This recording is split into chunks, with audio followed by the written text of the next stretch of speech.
I'm Sarah Konoski, and I've got a special episode of Conversations to share. Kathleen Folbig telling her own story.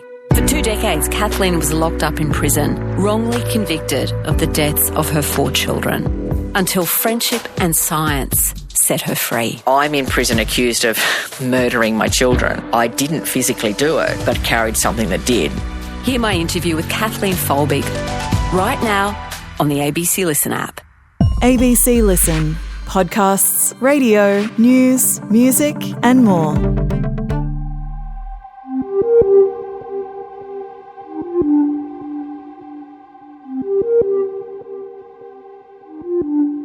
The disgraced cop, the dumped mobile phone and the woman suing Matt Wright. I'm ABC court reporter Olivana Lathouris. And I'm Stephen Stockwell. Welcome to the case of the Croc Wrangler. He's one of the territory's biggest stars. Flashing cameras and waiting reporters as Netflix star Matt Wright fronted court. The territory tourism operator is facing 3 counts of attempting to pervert the course of justice. This was a tragic event that took the life of the crocodile egg collector. Mr. Wright strenuously denies any wrongdoing.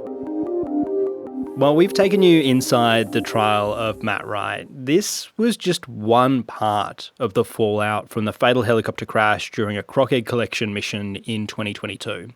In this episode, we're going to take you through the other investigations, including a civil suit from the widow of the croc egg collector who died, and the cases of 2 others who were at that crash site that day. That's right, Stocky. And the other 2 people are Michael Burbage. He was one of the other pilots who was involved in that egg collecting mission on the 28th of February 2022.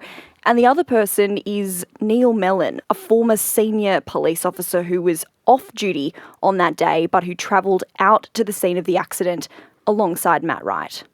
Yeah, just a kind of wild cast of people involved in this event. We're joined for this episode again by Matt Garrick, a senior reporter in the ABC's Northern Territory newsroom. I mean, Matt, how significant were these proceedings in Darwin when it all started getting underway? Yeah, hey Stocky, hey Ollie, how you going? Look, you got to remember at the time, Stocky, it was really this case that was gripping Darwin. Everybody wanted to know what had happened and what was going on. And these 2 cases were the first window that we'd had inside this story and this saga, which was yet to unfold.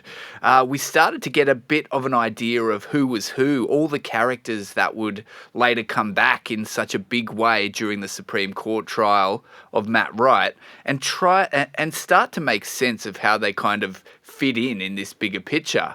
The cases also set up some of the key elements about what happened, the fatal crash, the men who were at this crash scene and their actions, and some of the evidence about who said what and when. Yeah, if you want an idea of kind of what unfolded at the crash site that afternoon and that morning in February 2022, jump into our episode from earlier in the Croc Wrangler season. Witnesses described the chopper crash, and you'll get a feeling for how this unfolded, who was there and what they did. And during the trial, we couldn't go too deep into the detail around all of this because we could only report what the jury was heard. Now the trial's over, we can talk a lot more freely about what was actually going on. And yeah, there's kind of 2 main characters in this, Ollie. There is Mick Burbage, as you've mentioned, and Neil Melon as well. What were they charged with following the crash? So, Stocky, both of these men were facing destruction of evidence charges. And they really went to the destruction of the mobile phone, which belonged to Chris Wilson. That was the egg collector who tragically died as a result of that accident. Neil Melon was also facing a number of other charges, but they were unrelated to that accident. But the destruction of evidence charges really went to what happened at the scene of the crash and what happened to Mr. Wilson's mobile phone afterward. Yeah, and I think probably the easiest way to get through this is to kind of split them apart, right? So let's start with Mick Burbage. He was another helicopter pilot on the day of this crash. So, this helicopter crash, it's got Sebastian Robinson flying it. Chris Wilson is underneath and is kind of like detached from the rope. He dies when he hits the ground. And Michael Burbage is around. He gets worried. He goes out to the crash site. And his charge relates to him throwing Chris Wilson's phone into the ocean while flying back to Darwin. How did all of this shake out?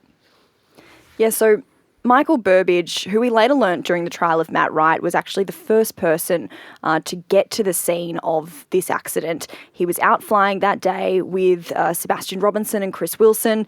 He was the person that sort of first noticed that this chopper that they were in hadn't been heard from in a while, and he's the one that went looking for them on that day. Michael Burbage was charged in late 2022. So we remember the accident was in February. So this is just a couple of months later that we hear about this destruction of evidence charge. And he ended up pleading guilty to that charge of destruction of evidence in December of 2023. So almost a year later. Yeah, right. And I mean, we've just been through the trial of Matt Wright, where he's pled not guilty through all that. So we've seen kind of all this evidence presented, the jury there, people making these decisions. I mean, I'm assuming that when you have a guilty plea, things move a fair bit quicker. It's kind of like, all right, cool, well, you're agreeing you're doing this. Now we just have to figure out what to do. Have I got that right? Yeah, absolutely. There's agreed facts that are agreed on by both the defence and the prosecution, and essentially there's no argument about that. It's just the person accepts that they did the wrong thing, and definitely the process goes far quicker than having to go through what we've just seen with a trial where there's lots of contested details about what happened. So, as Matt said, because this was really our first insight into what happened on that day in February of 2022, the media and the public got access to information much, much quicker and at a much earlier stage than potentially what we were anticipating. So that's why it was sort of this much more immediate insight into what happened at the scene of that crash. And yeah, he was found guilty of throwing away Chris Wilson's mobile phone. I think the word he used during the trial of Matt Wright was he piffed it out of the helicopter, basically threw it into the ocean while returning to Darwin from the crash site. And there was this strange interaction that we heard about as well, where he basically said something along the lines of, Danny doesn't need to see what's on that phone. Danny referring to Chris Wilson's wife. I mean, what did he mean by that? Well, Stocky, these charges about destruction of evidence, as I said, were really the first we were learning about the scene of the accident. So everything in these two cases of Michael Burbage and Neil Melon were really zeroed in on what happened to that mobile phone, which was really supposed to be potentially a critical piece of evidence for investigators who would have later gone out to the crash scene and tried to investigate what happened in this case.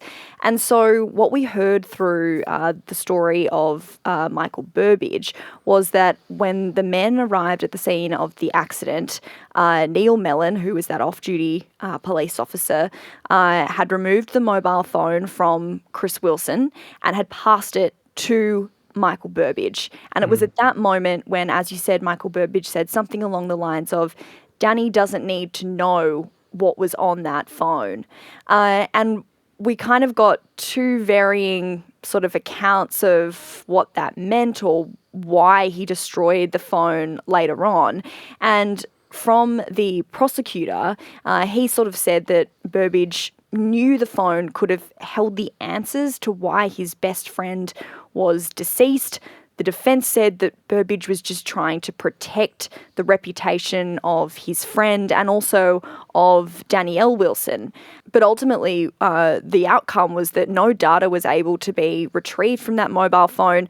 So it really just is this mystery. As the judge said, there's really no evidence one way or another, and we'll just simply never know. Yeah, I mean, you think of all the time we spent during the trial of Matt Wright listening to, conversations about fuel, if the helicopter was fueled up, all that sort of thing.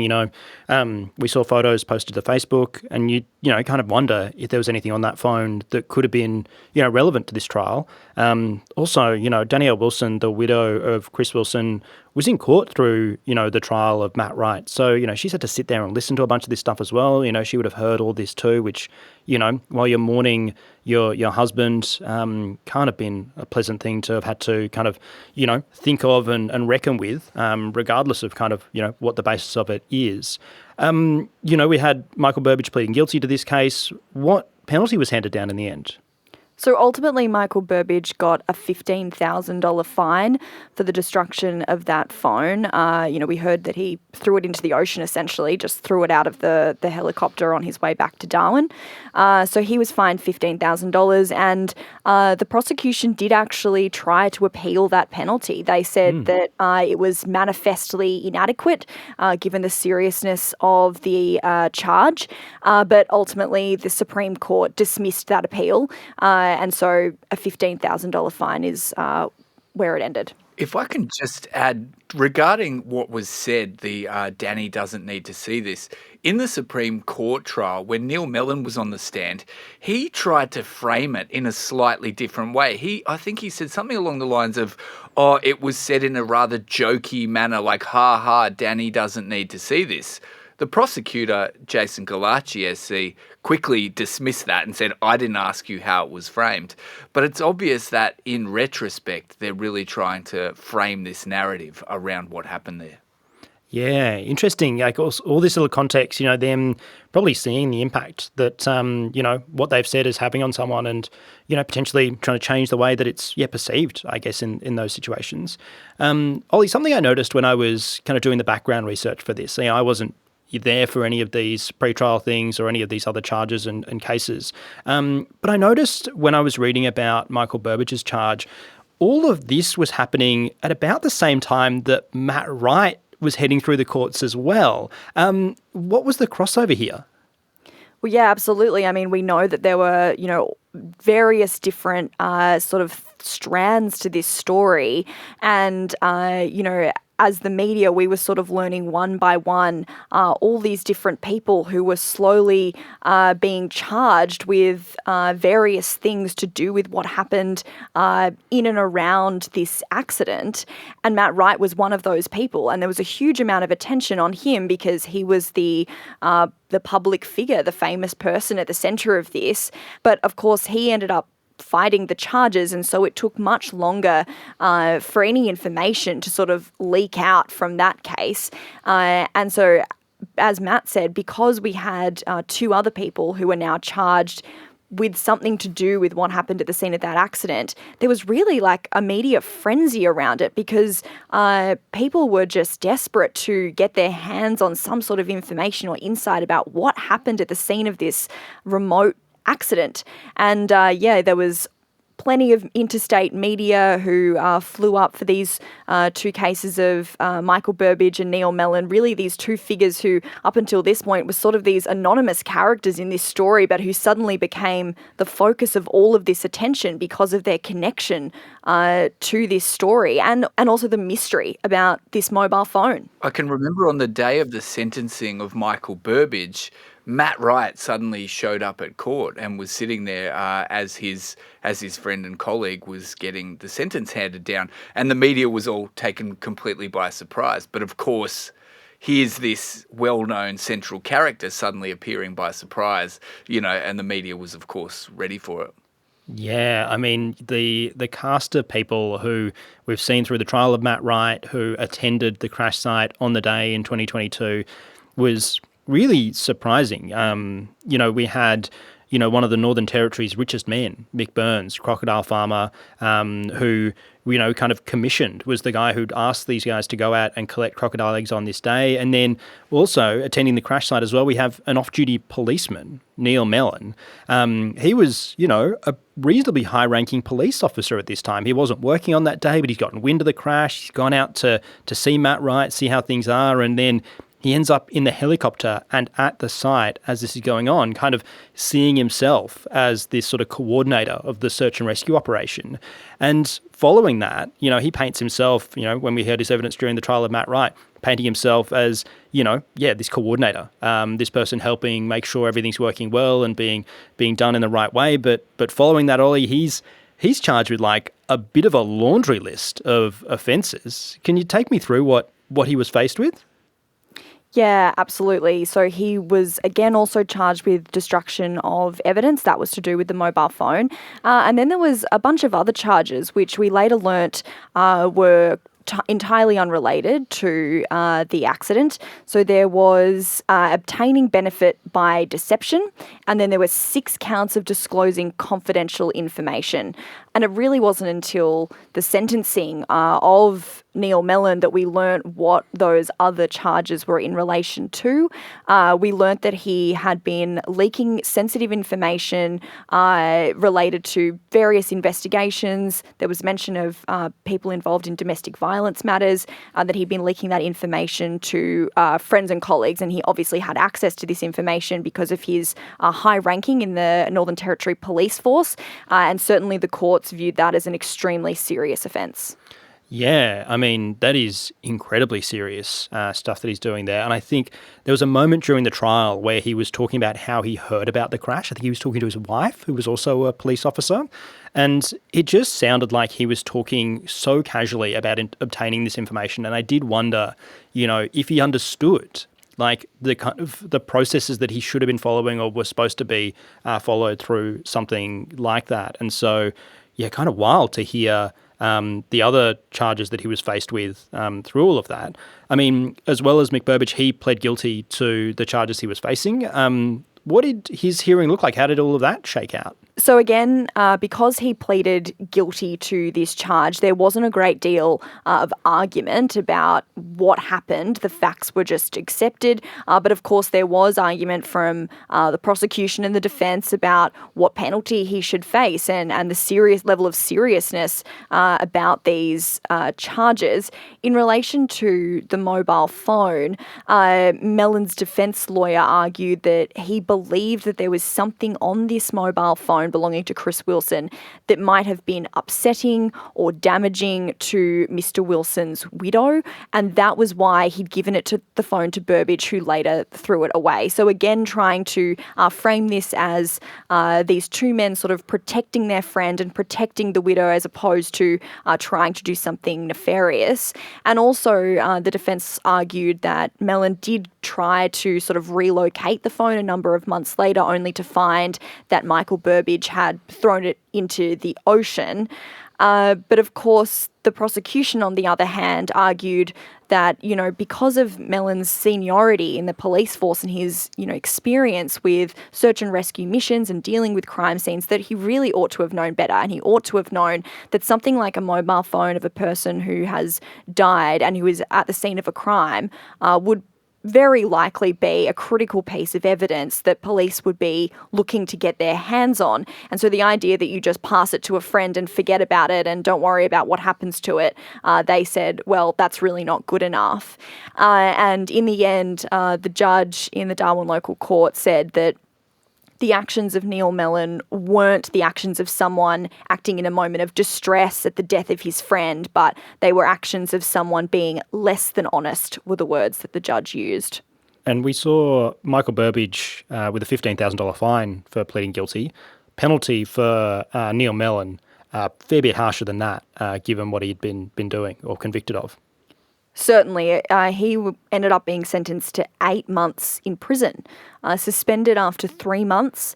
But this was a real shock. I remember when that sentence was handed down in the courtroom, because we'd had the fine for Michael Burbage, to see this much heavier penalty for Neil Melon. I remember the reaction in the courtroom. It was quite shocking. I think it's important to remember that Neil Melon was facing a string of other unrelated charges, and the judge did make a point about how seriously she viewed those other charges, and that heavy penalty was really imposed because Neil Melon was a cop. He had a position of power that essentially the court found he had abused by leaking this sensitive information to people.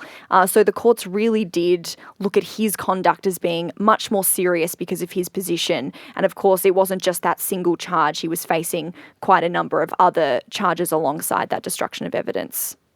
Yeah, talking about, kind of the position he was in, Matt Garrick, it seems pretty clear that he was held to a higher standard because he was a police officer in this case, right?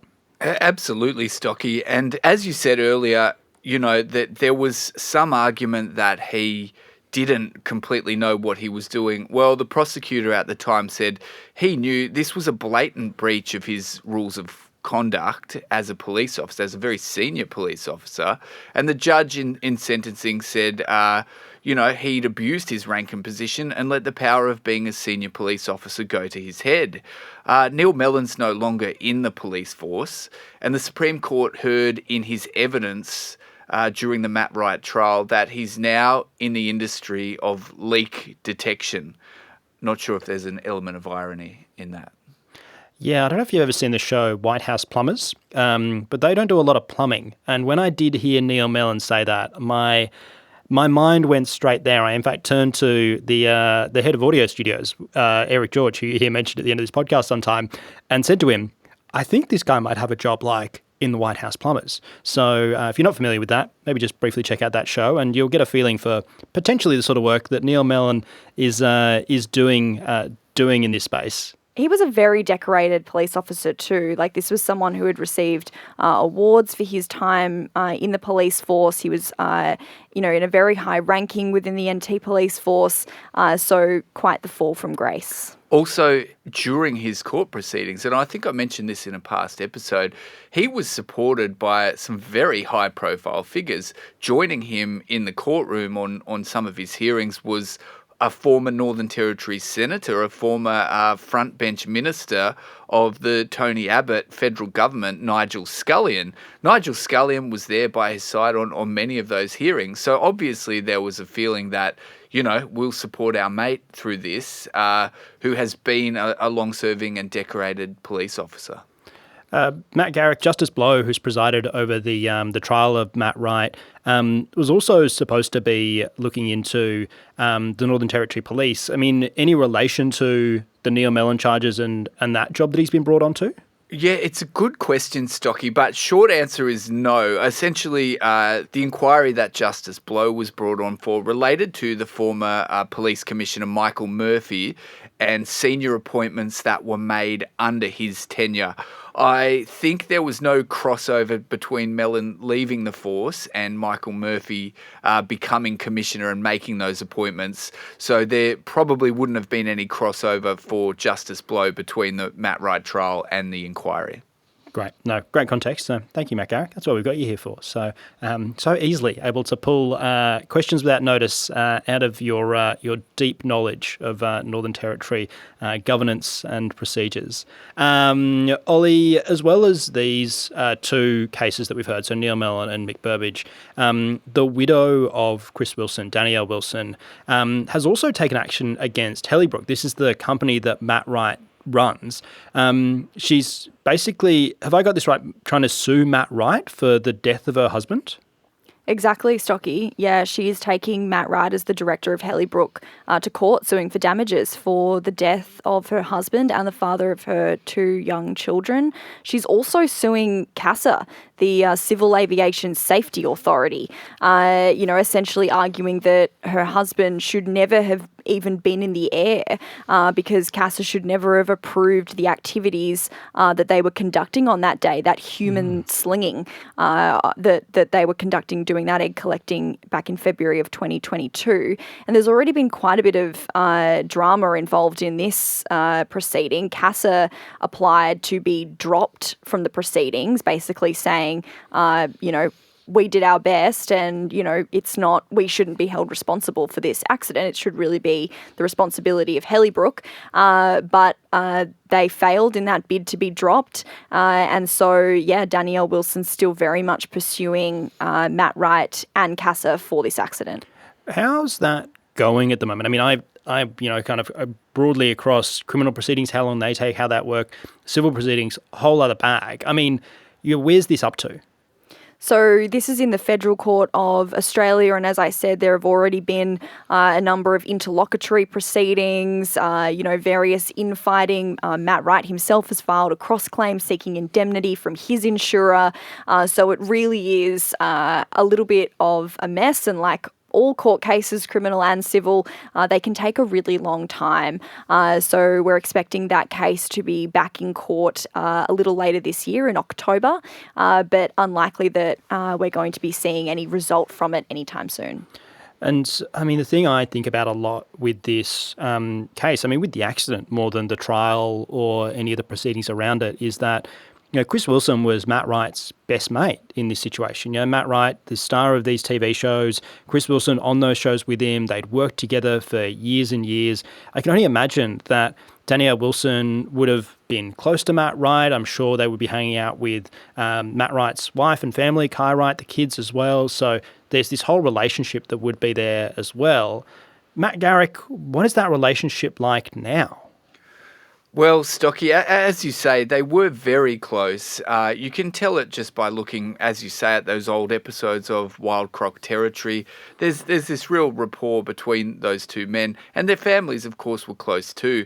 While I was preparing coverage for the trial, or during the trial, I was looking back at some of the coverage from Mr. Wilson's funeral, and it was heartbreaking. You could see those families really coming together at that point. They were obviously still very close. Now, the pair don't interact. During the trial, Matt Wright's supporters sat on one side of the courtroom, and as far as I could see in any breaks, they didn't speak to Danielle Wilson at all, and she and Matt really had no visible interaction during that period. And if there was any clearer indication of the current relationship between those two parties, outside court on the day of Matt Wright's guilty verdict, she gave a powerful, emotional statement of where she spoke of Wright's conduct. She said his actions in meddling with the investigation had denied an unimpeded probe into the crash that killed her husband, and in turn denied her two sons answers about what happened to their father. So, you know, if there's any better example of a relationship breakdown, it was in that statement outside of court. I mean, you talk about how close they were at the funeral and then kind of the divide that's occurred now. Do we have any insight into when that split started to happen? You know, as Matt said, looking back at that vision of the funeral proceedings, I mean, Matt Wright was a pallbearer. He was clearly still very much within that inner circle and still very close with Danielle Wilson. And that was quite soon after the accident. And of course, then, you know, we had these charges dropping, you know, months down the track. So clearly somewhere in between the immediate aftermath of that accident and then in the months later as the investigation went on, that relationship clearly broke down. Yeah, such a sad situation that we've found ourselves reporting on this at all, right? You know, we've got a man who's died because of this accident. We've got another man, Sebastian Robinson, whose life has been changed forever because of this. So it's incredibly sad to even have to kind of get into this and talk through this at all. You know, explaining the proceedings and give you an insight into that process is kind of what we're here for. But yeah, being here to start with is still, yeah, pretty sad. You know, one of the things that we got a lot of questions about during the trial of Matt Wright, Ollie, was what investigations have been done into the crash themselves. So something that was really interesting with this trial was that, you know, it was something that stemmed from a helicopter crash in early 2022, but actually wasn't related to that. You know, there was no suggestion that Matt Wright was involved in the crash on that day, that his actions had anything to do with the helicopter going down. But there had been investigations by the Australian Transport Safety Bureau, also Civil Aviation Safety Authority looking into this stuff as well. Lots of questions being asked of lots of people. Something that I, you know, will apologise for now is that, you know, during the trial we can't answer a lot of the questions about it. You know, I remember we were talking about the crash and talking about how we didn't know what had happened, and we got loads of emails from people being like, actually, there's an investigation that was done. You should look at this. You need to talk about this. And we couldn't at the time because it hadn't been put in front of the jury. But yeah, the ATSB investigation into the crash came down in November 2023. We heard during the trial that it found fuel exhaustion was a reason for that crash. That came out towards the end of the trial, so we started to mention it at that point. What else was part of that investigation, Ollie? Yeah, this was really significant when this report came down because, again, we still hadn't heard much in the way of any detail about what happened on the day of the accident, before or after the accident. We certainly didn't have anything to the extent of the knowledge that we have post-trial. And this report really went into, as you said, the fuel, but it also went into the reason or how Chris Wilson actually died. And of course, we heard there had been an accident, but then it was revealed that the pilot, Sebastian Robinson, had released Mr. Wilson from above a likely survivable height. So of course, the egg collector Chris Wilson was hanging on that line and then was released from quite a significant height, something around the 25-metre mark, which is what we know now after the trial. So that was one of the elements that this report revealed. The other thing was the report did say that Helibrook had likely overrun the helicopter's maintenance, inspection and overhaul periods, which might have increased the likelihood of the helicopter experiencing a technical failure or malfunction. But again, they didn't go as far as to say that that was the reason for the crash. There wasn't enough evidence to conclude that any of that was the result of the accident. But it did go into these practices, which we heard so much about later on during the trial. Cocaine was the other thing that was brought up in this report. So the ATSB found that the pilot's exposure to cocaine within the previous few days, again, increased the likelihood of fatigue or depression or inattention. However, again, they said there was insufficient evidence to determine whether those had any bearing on the accident itself. The other sort of interesting thing that the report mentioned was this real criticism of CASA, the Civil Aviation Safety Authority, basically saying that CASA didn't have its processes or safety processes up to scratch for approving or mitigating the risks of activities like human slinging or egg collecting.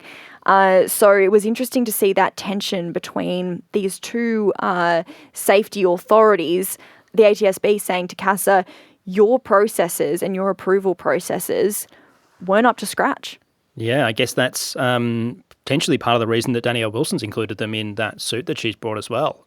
So, yeah, really interesting insight. And I mean, just to kind of come back on this and full circle it, ATSB finding that fuel exhaustion was the reason for this crash. And was that there wasn't enough fuel in the tank, or that there wasn't enough fuel getting to the engine to keep it in the air? Well, what the ATSB said in their report was that the helicopter was likely not refueled at the en route fuel depot, which was about 3/4 of the way between the departure on the outskirts of Darwin and where they were going near the King River. And the report said that the pilot did not identify the reducing fuel state before the helicopter's engine stopped in flight. So that was what the ATSB found in their report. Great. Thank you for clarifying, Ollie. Appreciate that. You've heard a lot about helicopters through this trial, a lot about fuel as well. I mean, the different colours of fuel was something that popped up early in the trial, and seeing that coming back towards the end of the trial was really interesting. If you want to catch up on any of the episodes we've made about the trial of Matt Wright, jump into the feed of the Case Of. You can find them all there. They've got the handy Croc Wrangler prefix on them, so they're easy to spot, and work your way from oldest to youngest, and you'll be up to speed on how that trial unfolded. Speaking of the helicopter industry, we've had so many questions about the helicopter industry, and Matt, Garrick, you're preparing a bit of a deep dive for ABC News. Yeah, that's right, Stocky. In the wake of the trial, where we heard all these agreed facts read out about widespread flouting of safety laws in the civil aviation industry by chopper pilots in the Northern Territory, we decided to go a bit deeper, and we've talked to people in the industry, aviation experts, people who can kind of share a little bit about how widespread this really is and what it really means, what the ramifications of this actually are. And that'll be publishing this Saturday, Stocky. You can look online on ABC News, the digital platform, and also it'll be on the 7 p.m. news. Yeah, that'll be on ABC News everywhere around the country on Saturday night. And I know you're taking your social cues from the case of, so cancel your plans, stay in, check out Matt Garrick's story on ABC News Saturday night. And then, while you're clearing your calendar, next Tuesday we'll be diving into the questions we couldn't answer. We have so many wonderful questions sent to thecaseof@abc.net.au, and a lot of them we can't get to. There was the one that we mentioned on our episode on Tuesday about a transcription expert who should be called or asked about things, and that person had been called, but the jury wasn't in the room, so we couldn't talk about it. But we've had so many people getting in touch about the helicopter industry, not just in the Northern Territory, but all over Australia. So some wonderful questions that we'll be talking through next week in our episode on Tuesday around all of that. Also getting into some of the details of the crocodile egg collecting industry as well, talking through some of the questions you've had around that. And so if you have any more you'd like us to answer, you've got a couple of days to get them to us. Email thecaseof@abc.net.au, and we'll dive into all of them on Tuesday next week. And on Monday, we'll have an update episode from the sentencing of Erin Patterson. I'll be joined by Christian Silver and Rachel Brown. We'll bring you all the detail from that sentence. So make sure you're hanging around the ABC Listen app on Monday afternoon next week, because that'll be dropping into your feed in the ABC Listen app slightly before it rocks up on your other podcast platforms. As always, I'll forgive you for using another podcast platform, provided you leave us a rating or review so other people can find the case of.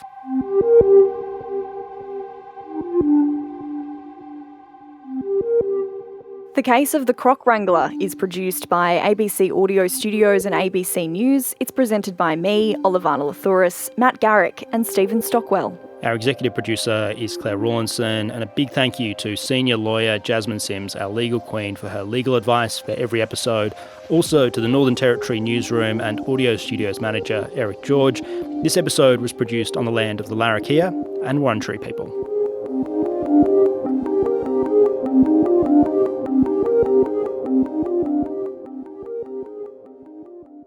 Have you ever seen a news story and thought, what's the science behind that? I remember thinking, gee, Lancet, how did you publish this? It's not great. Well, chances are I have too. Obviously, everybody poops, and depending on what depth it gets to, it could be sequestered away from the atmosphere for decades to millennia. Hi, I'm Belinda Smith, the host of Lab Notes, where every week we bring you the science behind new discoveries and current events. Find it by searching for Lab Notes on the ABC Listen app.